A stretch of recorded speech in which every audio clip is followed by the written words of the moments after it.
Naghiwalay si Abram at si Lot mula sa Ehipto. Pumunta si Abram sa Negev, kasama ang asawa niya at dala ang lahat ng ari-arian niya, at sumama rin sa kanila si Lot. Napakayaman na ni Abram, marami na siyang hayop, pilak at ginto.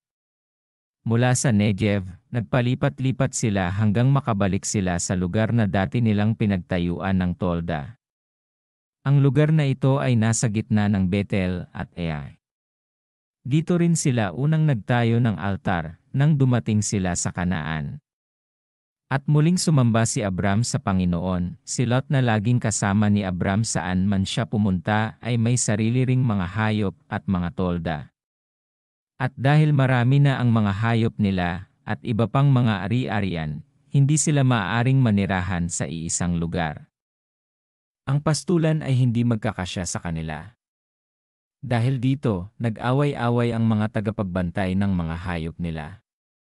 Nang panahong iyon, ang mga Kananyo at mga Perezio ay nakatira sa lupain iyon, kaya sinabi ni Abram kay Lot, tayo at ang mga tauhan natin ay hindi dapat mag-away dahil magkakamag-anak tayo.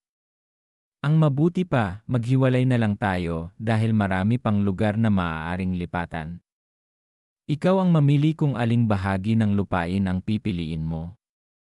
Kung kakaliwa ka, kakanan ako, kung kakanan ka, kakaliwa naman ako. Tumanaw si Lot sa paligid at nakita niya na ang kapatagan ng Jordan hanggang sa Zor ay sagana sa tubig, katulad ng lugar ng Eden at ng lupain ng Ehipto. Nangyari ito noong hindi pa nililipol ng Panginoon ang Sodom at Gomora. Kaya pinili ni Lot ang buong kapatagan ng Jordan sa silangan. Sa ganoong paraan, naghiwalay sila ni Abram.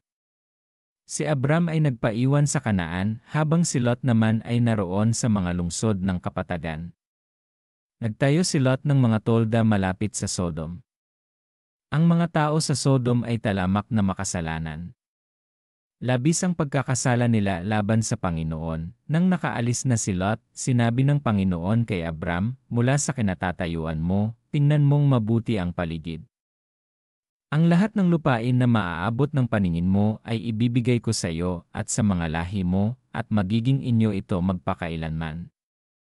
Pararamihin ko ang lahi mo na kasindami ng buhangin sa mundo. Ang buhangin ay hindi kayang bilangin, kaya ang mga lahi mo ay hindi rin mabibilang. Lumakad ka at ikutin ang buong lupain, dahil ibibigay ko itong lahat sa iyo.